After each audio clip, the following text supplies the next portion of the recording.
Grootste oorzaak van de reëncijfers binnen de Rijksbezuinigings. Ze kregen ik Pieter Jelles dit jaar liefst 6 ton minder uit Den Haag. De jonken is het al leerlingen de laatste jaren flink te bek roem.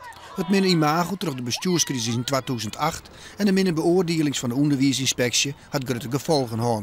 Telde de squalle 3 jaar lien nog haast zo'n 1400 leerlingen, dit jaar binnen dat er liefst zo'n 100 minder. Ja, wij hebben natuurlijk intern maatregelen om. Wij zetten hier dit jaar wat minder geld aan de kant van groot onderhoud. We hebben vrij nieuwe gebouwen al hier en er zit 1 miljoen aan de kant, dus dat ken ik. Nou, en we proberen voortdurend uw formatie aan te passen om de hoeveelheid leerlingen en zodoende dit jaar ik weer aan het eind van het jaar er positief uit te komen. Er hoeven geen leerkrachten ontsluit te worden. Op geen enkele wijze. Wij hebben een heel groot aantal leerkrachten die er de komende jaren met pensioen uitgaan en we hebben ook nog een heel groot aantal mensen met een tijdelijke aanstelling.